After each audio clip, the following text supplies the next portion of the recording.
Alors, bonjour mesdames, bonjour mesdemoiselles, bonjour monsieur.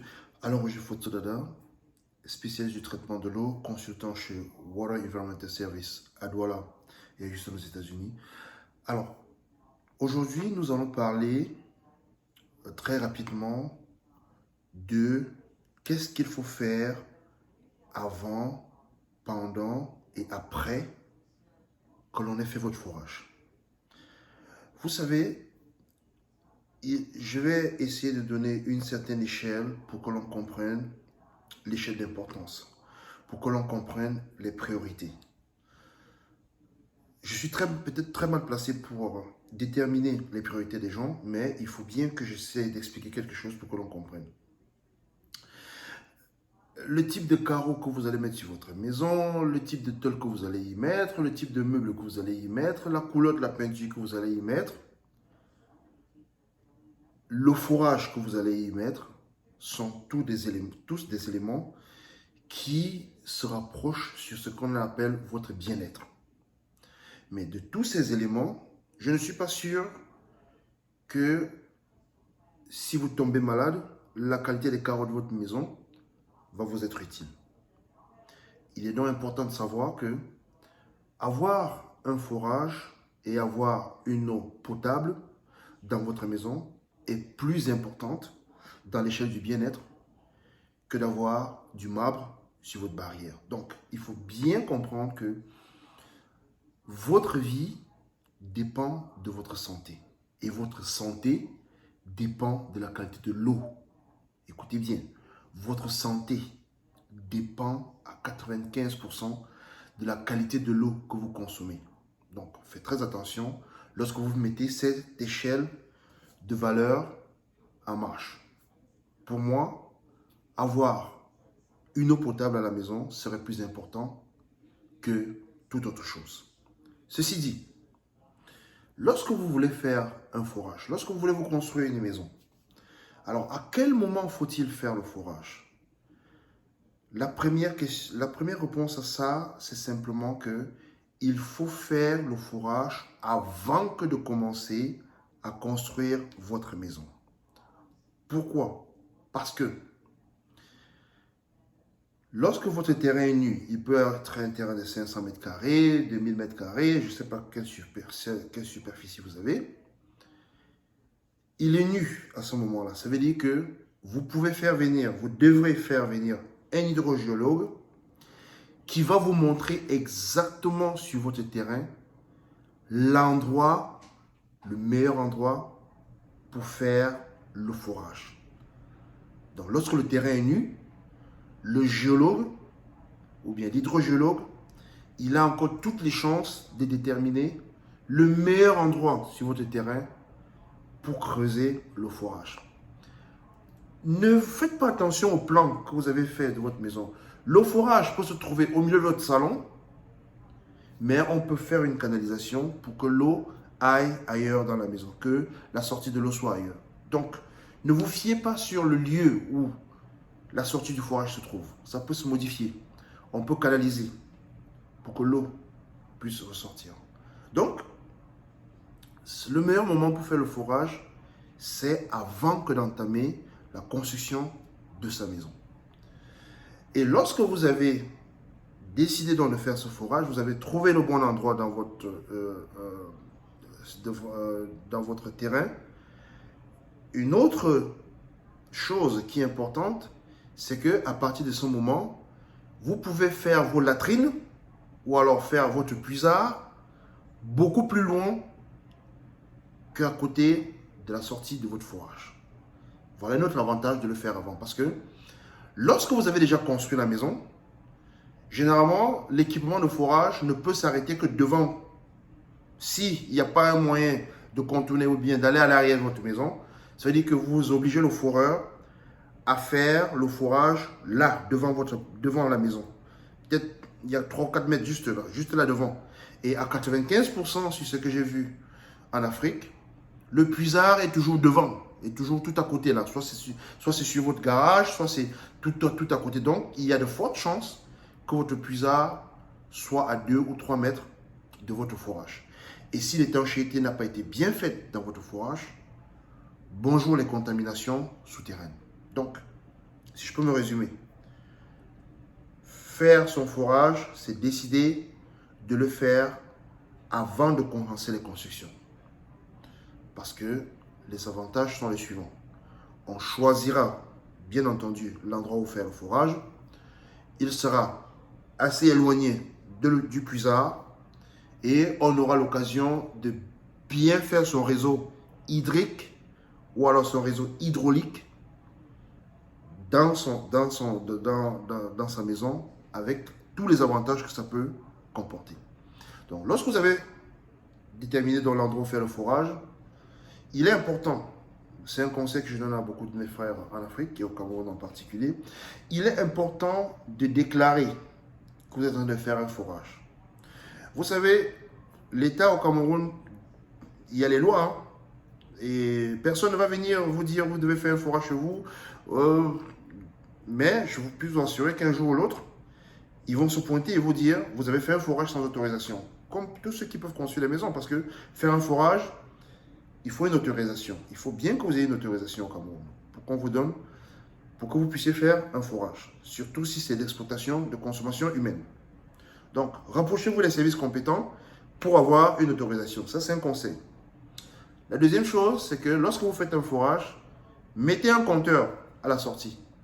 Mettez un compteur à la sortie de votre forage. Si vous avez fait votre forage, dès que l'eau sort, le tuyau par lequel l'eau sort, mettez un compteur. Ceci vous aidera pour bien d'autres choses.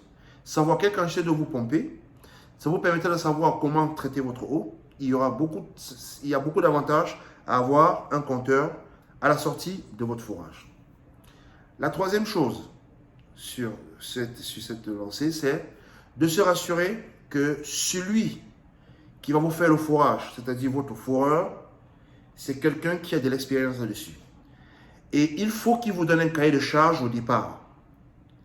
Exigez de votre foreur un cahier de charge, c'est-à-dire, après qu'on a fait l'étude hydrogéologique de votre terrain, il va vous donner un rapport qui va vous dire, oh, on va forer à 70 mètres, on va blablabla, blablabla. Ben oui, il faut bien qu'il y ait un contrat signé entre vous et lui, qui prouve qu'il va aller à cette profondeur. Et à la fin, il y a des techniques pour se rassurer que le forage est effectivement allé à cette profondeur. Donc, il faut que vous ayez un contrat avec l'entreprise qui doit vous faire le forage. Avant que d'en arriver là, au contrat qui va vous faire, rassurez-vous que cette personne comprend au moins ce qu'elle fait. Parce que, je répète encore ici, la qualité de votre santé dépend de la qualité de l'eau que vous consommez, pas forcément celle que vous buvez. Vous pouvez avoir des maladies de la peau, vous pouvez avoir des maladies foudroyantes hydriques, vous pouvez avoir tout type de maladies juste par rapport à la qualité de l'eau avec laquelle vous êtes en contact au quotidien. Donc, il faut vous rassurer que celui qui va faire votre forage a les compétences nécessaires. Il y en a au Cameroun, ça, il faut que je vous le dise. Il y a de très bons foreurs au Cameroun. Parce qu'il est indéniable de comprendre que ce n'est pas parce que quelqu'un connaît creuser dans le sol qu'il est un bon forage. Parce qu'il y a beaucoup de choses qui doivent être faites pour qu'on appelle cet ouvrage un forage. Et si la personne ne connaît pas, il ne connaît pas. Et il va vous servir quoi? Un trou par lequel il fait sortir de l'eau, avec de la boue, avec tout type d'éléments contaminants, qui va rendre le traitement, même si vous essayez de faire un traitement, beaucoup plus compliqué que ça. Donc, rassurez-vous que la personne que vous contactez connaît son métier. C'est très important. Quand vous avez cette assurance, rassurez-vous de faire un contrat avec cette personne. C'est-à-dire qu'il vous donne un cahier de charge et à la fin de l'ouvrage, vous vérifiez qu'effectivement, il a fait ce qu'il devrait faire. J'embraye en vous disant une autre chose. Évitez de discuter du montant de l'argent sans avoir déterminé exactement ce qu'il faut faire. Écoutez-moi bien. Évitez, dès que le foreur vous dit, le forage va coûter 4 millions, vous commencez à dire, j'ai 2 millions. sans savoir en fait à quoi servira les 2 millions. Il faut que vous soyez d'accord sur le cahier de charge, sur ce qui va être fait avant que vous ne commenciez à discuter du prix. Ne discutez pas du prix avant qu'il vous dise exactement ce qu'il va faire. Parce qu'il va se comporter après comme s'il vous faisait une faveur. C'est-à-dire qu'il va creuser à 10-20 mètres. Dès qu'il tombe sur la première nappe d'eau, il la fait jaillir et il vous dit, voilà, il y a de l'eau. Et si vous voulez rechigner, il va vous dire, je vous ai fait une faveur en faisant ce forage à ce montant. Et à ce moment, vous n'avez rien, vous n'avez pas de contrat, vous n'avez rien pour vous plaindre. Et c'est pour ça qu'au Cameroun, on a 68%, entre 64 et 68% des forages qui, après 6 mois, ne fonctionnent pas. Donc, rassurez-vous que le cahier des charges doit être respecté. Sinon, vous allez faire harakiri. Et lorsque vous avez décidé, vous êtes tombé d'accord sur le forage, rassurez-vous qu'il y a toujours quelqu'un, ou alors que vous soyez sur le chantier du jour où il vient s'installer jusqu'au jour où il vous dit que le chantier est fini. Ne bougez pas d'un pouce. Parce que un tuyau qu'il met au sol, c'est 3 ou 6 mètres. Ça veut dire que si vous ne vérifiez pas le nombre de tuyaux qu'il met dans le sol, 3 à 6 mètres, c'est beaucoup. Pour une différence de 3 à 6 mètres, vous pouvez tomber sur une mauvaise nappe. Donc, faites attention à cela. Rassurez-vous que vous êtes là pour contrôler cet ouvrage, la condition de cet ouvrage jusqu'à la fin. Et que ce soit fait selon les règles de l'art et du cahier de charges qu'il vous a donné au départ.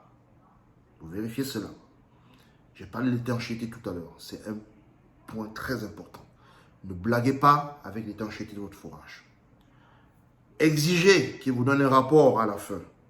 Et ce rapport comprendra tous les éléments qu'il a mis dans votre forage.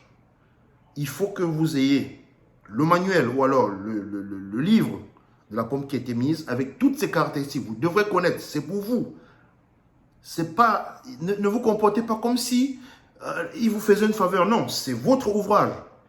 C'est un peu comme si vous achetez une voiture sans le mode d'emploi ou bien vous achetez un appareil, votre télé, et on vous dit qu'il n'y a pas de mode d'emploi. Non. La pompe qui va à l'intérieur, dans votre forage, c'est votre pompe, donc il se doit de vous donner le manuel d'utilisation, le mode d'emploi. C'est pour vous. Le type de tuyauterie qu'il a mis, il se doit de vous donner les caractéristiques de cette tuyauterie. Que vous sachiez si c'est toxique ou si ce n'est pas toxique. Parce que ce n'est pas tous les types de tuyaux qu'on doit utiliser pour de l'eau.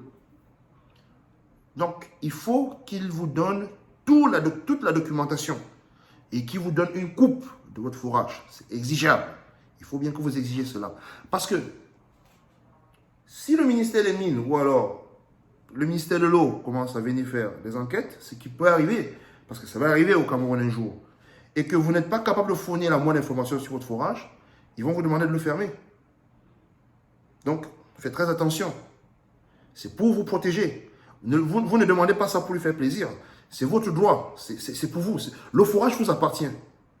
Donc, tous les éléments du forage, vous devez les connaître. Et ça vous aide aussi à donner des informations si demain il y a un problème. Si demain il y a un problème, si la pompe ne fonctionne pas le lendemain, vous saurez que, oh, j'avais une pompe de 2 mètres cubes par heure, j'avais une pompe de 2 chevaux vapeur, ou bien j'avais une pompe de 0,75. Donc, il faut qu'on remplace par la même. Ou alors, comme elle n'a pas marché après 2 mois, ça veut dire que ce n'est plus la même qu'on devrait mettre. On devrait mettre quelque chose de différent. Donc, il faut connaître tous ces éléments. Alors, ceci dit, l'autre chose qu'il faut bien appréhender, c'est que votre réseau hydraulique à la maison est très important. Il faut bien connaître votre réseau hydraulique. Il faut bien le connaître. Et le réseau hydraulique fait partie de tout ce qu'il y a autour de votre forage. Donc, j'ai parlé du forage en lui-même, j'ai parlé de la pompe, j'ai parlé du réseau. Maintenant, la qualité de l'eau dépend d'un spécialiste de traitement de l'eau. Donc, dès que l'eau est sortie, le travail du foreur s'arrête à ce moment-là. à moins qu'ils vous mettent des équipements supplémentaires tels que le château et autres. Mais dès que l'eau sort, à partir de ce moment, un spécialiste de traitement de l'eau prend le relais. Il peut continuer à travailler avec le foreur parce que le foreur peut avoir du génie civil à faire ensuite.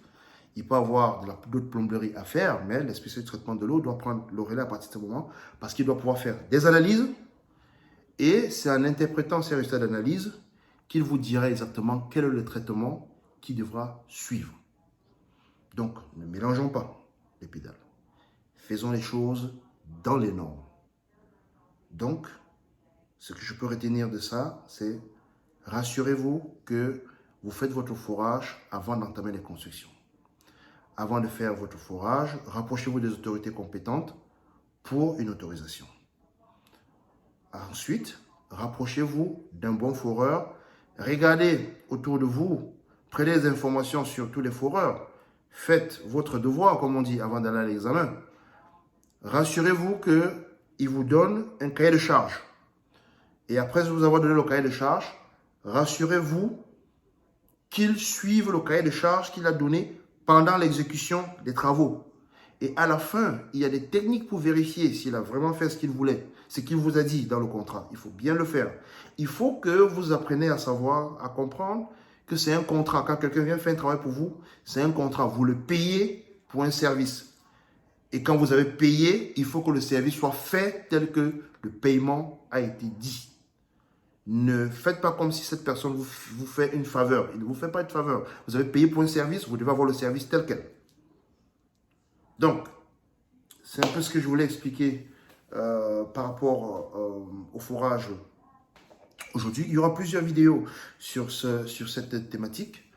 Et je vous exhorte à être méticuleux, à être vigilant lorsque vous faites un équipement, lorsque vous faites un ouvrage comme celui-là dans votre maison. Parce que votre santé dépend à 95% de l'eau avec laquelle vous êtes en contact au quotidien.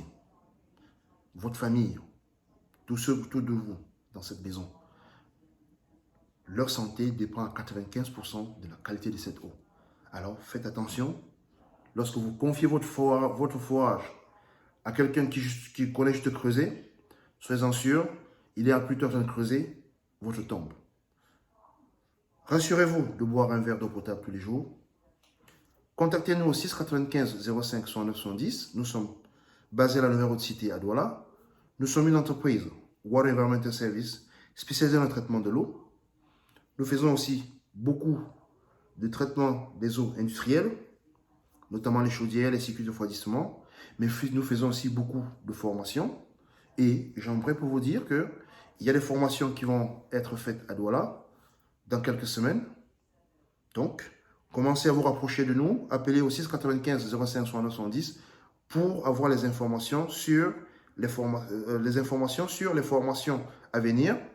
Ces formations, comme je le disais tantôt, seront basées sur, il y aura des formations sur le traitement des eaux de forage, le traitement des eaux de circuits de refroidissement, le traitement des eaux de chaudière et le traitement des eaux usées.